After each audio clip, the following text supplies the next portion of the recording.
आज हम अध्ययन करेंगे भूगोल के अध्याय 2 भूमि, मृदा, जल, प्राकृतिक वनस्पति और वन्य जीवन संसाधन। भूमि भूमि का अभिप्राय धरातल से होता है। भूमि पृथ्वी की ठोस सतह को कहते हैं। मृदा, जिसे मिट्टी भी कहा जाता है, पृथ्वी की ऊपरी सतह पर मोटे, मध्यम और बारीक कार्बनिक तथा अकार्बनिक मिश्रित कणों को मृदा या मिट्टी कहते हैं। जल अर्थात पानी सभी जीवों के लिए महत्वपूर्ण है, आप जानते हैं। प्राकृतिक वनस्पति का मतलब है वन वनस्पति जो मनुष्य द्वारा विकसित नहीं की गई है। इन्हें मनुष्य की मदद की ज़रूरत नहीं है और जो कुछ भी पोषक तत्व इन्हें चाहिए प्राकृतिक वातावरण से ही ले लेते हैं। वन्य जीवन संसाधन मनुष्य प्रकृति को संसाधनों में परिवर्तित कर वनों तथा वन्य जीवन में प्रत्यक्ष तथा परोक्ष रूप से लकड़ी, पत्ते, दवाइयाँ, भोजन, ईंधन, खाद इत्यादि प्राप्त करना है।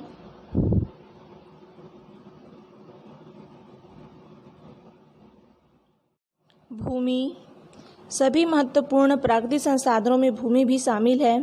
भूपृष्ठ के कुल क्षेत्रफल का लगभग 30% भाग भूमि है। यही नहीं, इस थोड़े से प्रतिशत के भी सभी भाग आवास योग्य नहीं हैं। मुख्यतः भूमि और जलवायु के भिन्न भिन्न लक्षणों के कारण विश्व के विभिन्न भागों में जनसंख्या का वितरण असमान पाया जाता है। उबड़ खाबड़ स्थलाकृति परिवर्तन के तीव्र ढाल, जलाक्रांत, संभावित निम्न क्षेत्र, मरुस्थल क्षेत्र, सघन वन क्षेत्र सामान्यतः विरल अथवा निर्जन है। उर्वर मैदानों और नदी घाटियों और में कृषि के लिए उपयुक्त भूमि उपलब्ध है, इसलिए यह स्थान विश्व के सघन बसे क्षेत्र हैं। अब देखते हैं हम भूमि का उपयोग। तो भूमि का उपयोग विभिन्न कार्यों के लिए किया जाता है, जैसे कृषि, सड़कों, उद्योगों की स्थापना। साधारणतः इसे भूमि उपयोग कहते हैं। भूमि का उपयोग भौतिक कारकों द्वारा निर्धारित किया जाता है, जैसे स्थलाकृति, मृदा, जलवायु, खनिज और जल की उपलब्धता। मानवीय कारक जैसे जनसंख्या और प्रौद्योगिकी भी भूमि उपयोग प्रतिरूप में महत्वपूर्ण निर्धारण है। स्वामित्व के आधार पर भूमि को निजी भूमि और सामुदायिक भूमि में बांटा जा सकता है। निजी भूमि व्यक्तियों के स्वामित्व में होती है, जबकि सामुदायिक भूमि समुदाय के स्वामित्व में होती है।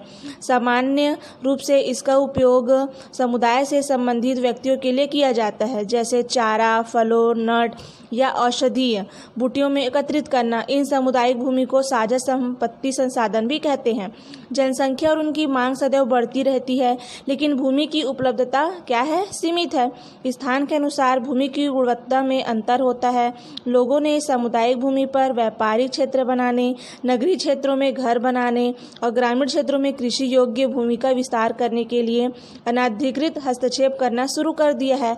आज भूमि उपयोग प्रतिरूप में व्यापक परिवर्तन हमारे समाज में सांस्कृतिक परिवर्तनों को दर्शाते हैं। वर्तमान में कृषि और निर्माण संबंधित गतिविधियों के प्रसार के कारण निम्नीकरण, भूस्खलन, मृदा अपरदन, मरुस्थलीकरण पर्यावरण के लिए प्रमुख खतरा है। अब देखते हैं भूमि संसाधन का संरक्षण। तो बढ़ती जनसंख्या तथा उसकी बढ़ती मांगों के कारण वन भूमि और कृषि योग्य भूमि का बड़े पैमाने पर क्या हो रहा है, विनाश हुआ है। इससे इस प्राकृतिक संसाधन के समाप्त होने का डर पैदा हो गया है। इसलिए विनाश की वर्तमान दर को अवश्य ही रोकना चाहिए। वनरोपण, भूमि उद्धार, रासायनिक कीटनाशकों और उर्वरकों के विनियमित उपयोग तथा अतिचारण पर रोक आदि भूमि संरक्षण के लिए उपयुक्त कुछ सामान्य तरीके। मृदा अर्थात मिट्टी पृथ्वी के पृष्ठ पर दानेदार कणों के आवरण की पहली पतली परत मृदा कहलाती है। यह भूमि से निकटता से जुड़ी हुई है। स्थल रूप मृदा के प्रकार को निर्धारित करते हैं। मृदा का निर्माण चट्टानों से प्राप्त खनिजों और जैव पदार्थ तथा भूमि पर पाए जाने वाले खनिजों से होता है। यह अपक्षय की प्रक्रिया के माध्यम से बनती है।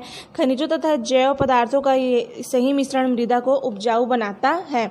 मृदा का निर्माण को प्रभावित करने वाले कारक तो क्या क्या हैं? जनक, सेल, रंग, गठन, रासायनिक गुणधर्म, खनिज मात्रा, पारगम्यता को निर्धारित करती है। उच्चतर, तुंगता और ढाल मृदा के संचय को निर्धारित करते हैं। वनस्पति जात, प्राणी जात और सूक्ष्म जीव ह्यूमस निर्माण की दर को प्रभावित करते हैं। जलवायु, तापमान, वर्षा, अपक्षय ह्यूमस निर्माण की दर को प्रभावित करते हैं। समय मृदा परिच्छेदिका की मोटाई को निश्चित करता है। अब देखते हैं मृदा निर्माण के कारण। तो मृदा निर्माण के मुख्य कारक जनक, सेल का स्वरूप और जलवायविक कारक हैं। मृदा निर्माण के अन्य कारक स्थलाकृति, जैव पदार्थों की भूमिका और मृदा निर्माण के संगठन में लगा समय है, अलग अलग स्थानों में भिन्न भिन्न है। अगला है मृदा का निर्मीकरण और संरक्षण के उपाय। तो मृदा अपरदन और क्षीणता मृदा संसाधन के लिए दो मुख्य खतरे हैं। मानवीय और प्राकृतिक दोनों ही कारकों से मृदाओं का निर्मीकरण हो सकता है। मृदा के निर्मीकरण में सहायक कारक है वनोन्मूलन, अतिचारण, रासायनिक उर्वरकों और कीटनाशकों का अत्यधिक उपयोग, वर्षा दोहन, भूस्खलन और बाढ़। मृदा संरक्षण की कुछ विधियां निम्न प्रकार हैं, जैसे आपको बता रही हूँ मैं। मल्च बनाना, अर्थात पौधों के बीच अनावृत भूमि जैव पदार्थ जैसे प्रवाल से ढक दी जाती है, जिससे मृदा की आर्द्रता रुकी रहती है।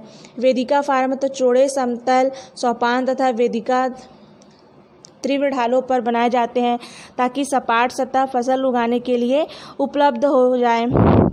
इसे पृष्ठीय प्रवाह या मृदा अपरदन कम होता है। ठीक है, अब देखते हैं, आपको मैं एक छोटे से उदाहरण से बताती हूँ। एक ही आकार के 2 ट्रे लीजिए। इन ट्रे के अंत में 6 छेद बनाइए। इन्हें बराबर मात्रा से मृदा से भरिए। पहले ट्रे की मृदा को खाली छोड़ दीजिए, जबकि दूसरे ट्रे में गेहूं अथवा चावल के दाने लगाइए। बाद में दूसरे ट्रे के दाने उगकर कुछ लंबे हो जाते हैं। अब दोनों ट्रे को ऐसे रखिए कि वे एक ढाल पर हो। दोनों ट्रे में बराबर ऊंचाई से एक ओर से मग से जल डालते हैं। दोनों ट्रे के छेदों से निकलने वाले जल को अलग अलग डिब्बों में एकत्रित करें और तुलना करें कि प्रत्येक ट्रे से कितनी मृदा बह गई है। तो पहले ट्रे से काफ़ी अधिक मात्रा में मृदा बह गई है, क्योंकि वह क्या है, खाली है, जबकि दूसरे ट्रे से काफ़ी कम मात्रा में। आगे देखते हैं जल। तो जल एक महत्वपूर्ण नवीकरणीय प्राकृतिक संसाधन है। भूपृष्ठ का 3/4 भाग जल से ढका है, इसलिए इसे जल ग्रह कहना उपयुक्त है। लगभग 3.5 अरब वर्ष पहले जीवन आदि महासागरों से ही आरंभ हुआ था। यद्यपि आज भी महासागर पृथ्वी की सतह के 2/3 भाग को ढके हुए हैं और विविध प्रकार के पौधों और जंतुओं को मदद करते हैं। महासागरों का जल लवणीय है और मानवीय उपभोग के लिए उपयुक्त नहीं है। अलवण जल केवल 2.7% ही है। इसका लगभग 70% भाग बर्फ की चादरों और हिमानियों के रूप में अंटार्कटिका, ग्रीनलैंड और पर्वतीय प्रदेशों में पाया जाता है। अपनी स्थिति के कारण यह मनुष्य की पहुंच के बाहर है। केवल 1% अलवण जल उपलब्ध है और वह मानव उपयोग के लिए उपयुक्त है। यह भौम जल, नदियों और झीलों में पृष्ठीय जल के रूप में तथा वायुमंडल में जल वाष्प के रूप में पाया जाता है। इसलिए अलवणीय जल पृथ्वी का सबसे अधिक मूल्यवान पदार्थ है। पृथ्वी पर जल न बढ़ाया जा सकता है और न ही घटाया जा सकता है। इसकी कुल मात्रा स्थिर रहती है। इसकी प्रचुरता में विविधता प्रतीत होती है, क्योंकि यह वाष्पीकरण और वर्षण और वाह की प्रक्रियाओं तथा महासागरों, वायु, भूमि और पुनः महासागरों में चक्रण द्वारा निरंतर गतिशील है। जैसा कि आप जानते हैं, इसे जल चक्र कहते हैं। मनुष्य जल की बड़ी मात्रा का उपयोग न केवल पीने और धुलाई में ही करता है, वरन उत्पादन प्रक्रिया में भी करता है। जल कृषि उद्योगों तथा बांधों के जलाशयों के माध्यम से विद्युत उत्पादन करने में भी प्रयोग किया जाता है। जल स्रोतों के सूखने अथवा जल प्रदूषण के कारण अलवणीय जल की आपूर्ति की कमी के मुख्य कारक बढ़ती जनसंख्या, भोजन और नकदी फसलों की बढ़ती मांग, बढ़ता नगरीकरण और बेहतर होना जीवन स्तर है। अगला देखते हैं हम जल उपलब्धता की समस्याएं। तो विश्व के कई देशों में जल की कमी है। अधिकांश अफ्रीका, पश्चिमी एशिया, दक्षिणी एशिया, पश्चिमी संयुक्त राज्य अमेरिका के भाग, उत्तरी पश्चिमी मैक्सिको, दक्षिण अमेरिका के भाग और संपूर्ण ऑस्ट्रेलिया अलवणीय जल की आपूर्ति की कमी का सामना कर रहे हैं। ये ऐसे देश हैं जहां जलवायु प्रदेशों में स्थिर है। यहाँ अक्सर सूखा पड़ता है, उसमें जलाभाव की अधिक समस्या बनी रहती है। इस प्रकार जल का अभाव मौसमी अथवा वार्षिकीय वर्षण के विविधताओं के परिणाम स्वरूप हो सकता है, अथवा अति उपयोग तथा जल स्रोतों के संदूषण के कारण भी जल का अभाव हो सकता है। जल संसाधनों का संरक्षण क्या है? तो आज के विश्व में शुद्ध तथा पर्याप्त जल स्रोतों तक पहुंचना एक बड़ी समस्या बन गई है। इन क्षीण होते संसाधन के संरक्षण के लिए कदम उठाने चाहिए। यद्यपि जल एक नवीनीकरण संसाधन है, अर्थात इसका अतिउपयोग और प्रदूषण इसे उपयोग के लिए अनुपयुक्त बना देते हैं। असंशोधित या आंशिक रूप से शोधित वाहित मल, कृषि रसायनों का विसर्जन और जल निकायों में औद्योगिक बहिस्राव के जल के प्रमुख संदूषक हैं। इसे शामिल नाइट्रेट धातुएं और पीड़कनाशी जल को प्रदूषित कर देते हैं। इनमें से अधिकांश रसायन अजैव निर्मीकरण होने के कारण जल द्वारा मानव शरीर में पहुंच जाते हैं। इन प्रदूषकों को जल निकायों में छोड़ने से पूर्व बहिस्राव को उपयुक्त विधि से शोषित करके जल प्रदूषण नियंत्रित किया जा सकता है। वन और अन्य वनस्पति आवरण धरातलीय प्रवाह को मंद करते हैं और भूमिगत जल को पुनः पूरित करते हैं। जल संग्रहण पृष्ठीय प्रवाह को बचाने की दूसरी विधि है। जल रिसाव को कम करने के लिए खेतों में सिंचित करने वाली नहरों को ठीक से पक्का करना चाहिए। रिसाव और वाष्पीकरण से होने वाले जल क्षति को रोकने के लिए क्षेत्र के स्प्रिंकलरों से सिंचाई करना अधिक प्रभावी विधि और वाष्पीकरण की अधिक दर वाले शुष्क प्रदेशों में सिंचाई की ड्रिप अथवा टपकन विधि बहुत उपयोगी होती है। सिंचाई की इन विधियों को अपनाकर बहुमूल्य जल संसाधन को संरक्षित किया जा सकता है। प्राकृतिक वनस्पति और वन्य जीवन केवल स्थलमंडल, जलमंडल और वायुमंडल के बीच जुड़े एक सक्रिय क्षेत्र में ही पाए जाते हैं, जिसे हम जैवमंडल कहते हैं। जैवमंडल में सभी जीवित जातियां जीवित रहने के लिए एक दूसरे से परस्पर संबंधित और निर्भर रहती है। इस जीवन आधारित तंत्र को पारितंत्र कहते हैं। वनस्पति और वन्य जीवन बहुमूल्य संसाधन हैं। पौधे हमें इमारती लकड़ी देते हैं, प्राणियों को आश्रय देते हैं, ऑक्सीजन उत्पन्न करते हैं जिससे हम क्या करते हैं, सांस लेते हैं, फसलों को उगाने के लिए आवश्यक मृदा की सुरक्षा करते हैं, रक्षक मेखला के रूप में कार्य करते हैं, भूमिगत जल के संग्रह में सहायता करते हैं, हमें फल, लेटेक्स, तारपीन का तेल, गोंद, औषधीय पौधे और कागज प्रदान करते हैं जो आपके अध्ययन के लिए अत्यधिक आवश्यक है। पौधों के असंख्य उपयोग हैं, उनमें आप कुछ और जोड़ सकते हैं, जैसे वन्य जीवन के अंतर्गत जंतु, पक्षी, कीट एवं जलीय जीव आते हैं।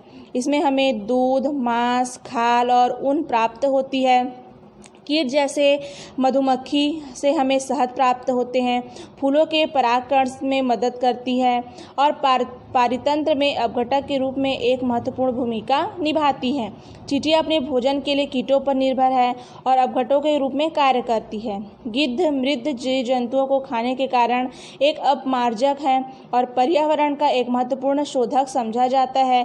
इसलिए प्राणी चाहे बड़े हो या अथवा छोटे, सभी पारितंत्र के संतुलन को बनाए रखने के लिए क्या है, अनिवार्य है। अब देखते हैं हम प्राकृतिक वनस्पति का वितरण। तो वनस्पति की बुद्धि मुख्य रूप से तापमान पर निर्भर करती है। विश्व की वनस्पति के मुख्य प्रकारों को 4 वर्गों में रखा जा सकता है: वन, घास, स्थल, गुम और टुंड्रा। तो भारी वर्षा वाले क्षेत्रों में विशाल वृक्ष उग जाते हैं। इस प्रकार वन प्रचुर जल आपूर्ति वाले क्षेत्रों में ही पाए जाते हैं। जैसे जैसे आर्द्रता कम होती है वैसे वैसे वृक्षों का आकार और उनकी सघनता कम होती जाती है। सामान्य वर्षा वाले क्षेत्रों में छोटे आकार वाले वृक्ष और घास उगती है, जिससे विश्व के घास स्थलों का निर्माण होता है। कम वर्षा वाले शुष्क प्रदेशों में कटीली झाड़ियाँ और गुल्म उगते हैं। इस प्रकार के क्षेत्रों में पौधों की जड़ें गहरी होती है। वाष्पोत्सर्जन से होने वाली आर्द्रता की हानि को घटाने के लिए इन पेड़ों की पत्तियां कांटेदार और मोमी सतह वाली होती है। शीत ध्रुवीय प्रदेशों को टुंड्रा वनस्पति में मांस और लाइडेन सम्मिलित है। वनों और उनकी पत्तियां गिराने के आधार पर प्रायः सदाहरित वन और पर्णपाती वन के रूप में वर्गीकृत किया जाता है। सदाहरित वन इन्हें कहते हैं जिन वृक्षों के वृक्ष वर्ष के किसी भी वस्तु में अपनी पत्तियां एक साथ नहीं गिराते हैं। पर्णपाती वन ऐसे वन हैं जिनके वृक्ष वनोत्पादन से होने वाली हानि को रोकने के लिए किसी विशेष वस्तु में अपनी पत्तियां गिरा देते हैं। ये वन विभिन्न अक्षांशों में इनकी स्थिति के आधार पर उष्णकटिबंधीय अथवा शीतोष्णकटिबंधीय में वर्गीकृत किए गए हैं। आपने पिछली कक्षा में भी विभिन्न प्रकार के वन, उनके वितरण और उससे संबंधित प्राणी जीवन के बारे में विस्तार से पढ़ा हुआ है। तो 2 शताब्दियों में विश्व में जितने लोग थे इस समय उनसे कहीं अधिक लोग हैं। बढ़ती जनसंख्या के पोषण के लिए, फसलों को उगाने के लिए वनों के विशाल क्षेत्रों से वृक्ष काट दिए गए हैं। विश्व भर में वनों का आवरण तेजी से समाप्त हो रहा है। इस बहुमूल्य संसाधन के संरक्षण ही तुरंत क्या है, आवश्यकता है। अब देखते हैं हम प्राकृतिक वनस्पति और वन जीवन का संरक्षण। तो वन हमारी क्या है, संपदा है, मतलब हमारी संपत्ति है। पौधे जंतुओं को आश्रय प्रदान करते हैं और साथ ही परितंत्र को भी अनुरक्षित रखते हैं। जलवायु में परिवर्तन और मानव हस्तक्षेप के कारण पौधों और जंतुओं के प्राकृतिक आवास नष्ट हो सकते हैं। बहुत सी जातियां असुरक्षित अथवा संकट में हैं। कुछ लुप्त होने के कगार पर भी आ गए हैं, जैसे वनोन्मूलन, मृदा अपरदन, निर्माण कार्य, दावानल और भूस्खलन में से कुछ मानव और प्राकृतिक कारक है, जो मिलकर इन महत्वपूर्ण प्राकृतिक वन संसाधनों से क्या हो रहे हैं, लुप्त होने की प्रक्रिया को बढ़ावा देते हैं। आज की मुख्य चिंताओं में से एक अनाधिकार शिकार करने की जनसंख्या का बढ़ना है, जिससे कुछ खास प्रजातियों की संख्या तेजी से कमी आई है। पशु खाल, चमड़ा, नाखून, दांत और पंखों के साथ साथ सींगों के एकत्रीकरण और गैर कानूनी व्यापार के लिए जंतुओं का एकाधिकार शिकार किया गया है। इसमें से कुछ जंतु जैसे चीता, शेर, हाथी, ब्लैक बग, मगरमच्छ, दरियाई घोड़ा, तेंदुआ, शुतुरमुर्ग और मोर है। इनका संरक्षण जागरूकता बढ़ाकर किया जा सकता है। राष्ट्रीय उद्यान, वन जीवन अभ्यारण्य, जैवमंडल निश्चय हमारी प्राकृतिक वनस्पति और वन जीवन को सुरक्षित रखने के लिए बनाए जाते हैं। जैसे सक्रिय घाटियों, झीलों की भूमि का संरक्षण मूल्यवान संसाधन नष्ट होने के बचाने के लिए आवश्यक है।